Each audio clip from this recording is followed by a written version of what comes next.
পাবেন। হ্যাঁ, আজকে একটা নতুন ভিডিও নিয়ে আসলাম। এই দেখেন একটা মিশুক মোটর, একটা মিশুক গাড়ির মোটর, আর এইটা আছে মিশুক গাড়ির কন্ট্রোলার। এই মোটরটার সমস্যা হচ্ছে পিক আপে কাজ করে না।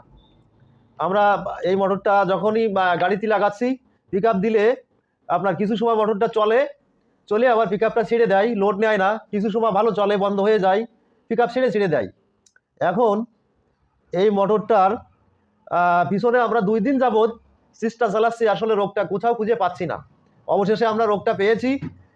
রোগটা কোথায় পেয়েছি দেখাচ্ছি। হ্যাঁ, আমরা এই মোটরটার রোগ নির্ণয় করার জন্য প্রথমে পিক আপ চেঞ্জ করে দিয়েছি, রোগ সারিনি। তারপরে সেন্সার পাল্টিয়ে দিয়েছি, তাও রোগটা সারিনি। তারপরে আপনার এই সুইচিংগুলো লুজ কানেকশন আছে কিনা সব দেখেছি, রোগ সারিনি।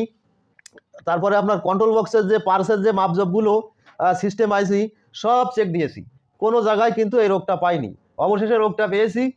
ভিডিওটা দেখেন আপনারা, আশা করি এই ভিডিও দেখে ভালো কিছু শিখতে পারবেন। হ্যাঁ, এই রোগটা সহজ, আমরা কিভাবে রোগটা পেয়েছি আপনাকে দেখাচ্ছি। লুজ কানেকশন কোথাও নেই, কন্ট্রোলারের সব কিছু কিন্তু ঠিক আছে, তারপরেও পিক আপ ছেড়ে দেয়। অনেক সময় 1 কিলোমিটার চলে, আবার একটু ঝাঁকা লাগে, আবার পিক আপটা ছেড়ে দেয়। এই রোগ, এই আর কি। এখন প্রথমে এইটা আছে মিশুকির কন্ট্রোলার, আর আমি এই ভ্যানের এই কন্ট্রোলার দিয়ে আমি এই রোগটা আপনাকে বোঝাচ্ছি। এই দেখেন, এই একটা মসফেটের গা থেকে আমি একটা নাট খুলবো এখন। এই দেখেন, এই যে নাটটা খুললাম, এই নাটে দেখেন এইখানে একটা ওয়াশার আছে, সাদা ওয়াশার। এই ওয়াশারটা দেওয়া হয়েছে এই মসফেটটা যেন এই হিট সিনের সাথে বডি কানেকশন না হয়ে যায়। এই ওয়াশারটা দেওয়া এই মসফেটের সাথে যেন বডি কানেকশন না হয়ে যায়। এখন এই মিটার দিয়ে একটা মাপ দিচ্ছি, দেখেন। এই দেখেন, এই একটা তার আমি এই হিট সিনে ধরলাম, আর একটা তার এই মসফেটের বডিতে আমি যখন ধরলাম, যখন দেখেন আমার মিটারে কিন্তু কোনো পার্সেন্ট দেখাচ্ছে না, আমার মিটারটায় কোনো পার্সেন্ট কিন্তু দেখাচ্ছে না।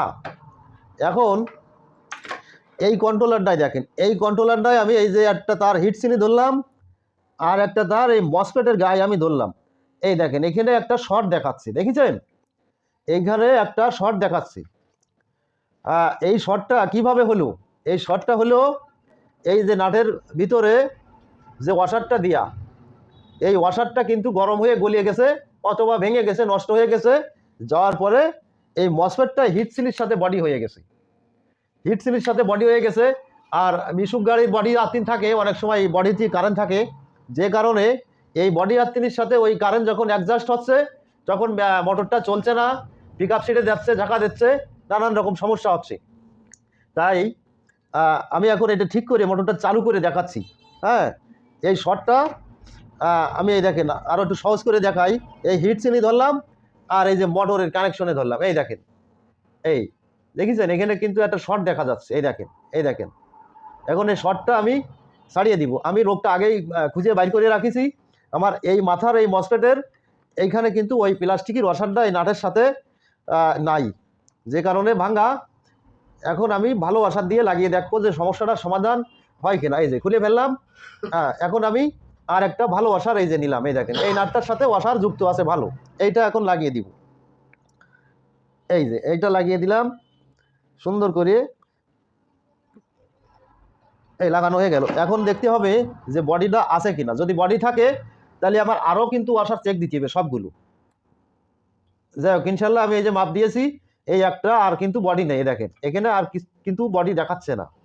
হ্যাঁ, এখন কিন্তু এই মোটরটা আশা করা যায় আগের মতো আবার ভালো চলবে, পিক আপ ছেড়ে দেওয়া রোগ আর আসবে না। হ্যাঁ, তাহলে সহজে যখন আপনারা রোগ না পাবেন, বা কন্ট্রোলারের ভিতরে পার্সে যদি সমস্যা না থাকে, কোনো লুজ কানেকশন না থাকে, অবশ্যই কিন্তু এই ধরনের সমস্যা হয়।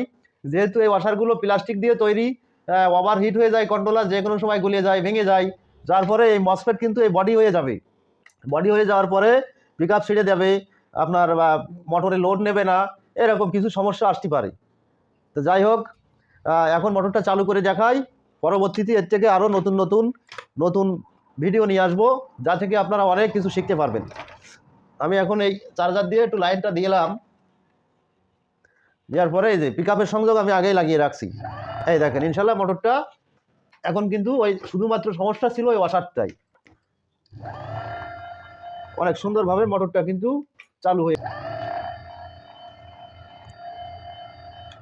হ্যাঁ, এখন দেখেন ইনশাল্লাহ শুধুমাত্র এই ওয়াশারটার কারণে এই মোটরটা নিয়ে আমরা গত 2 দিন যাবৎ বিভিন্ন রকম পরীক্ষা করতেছি।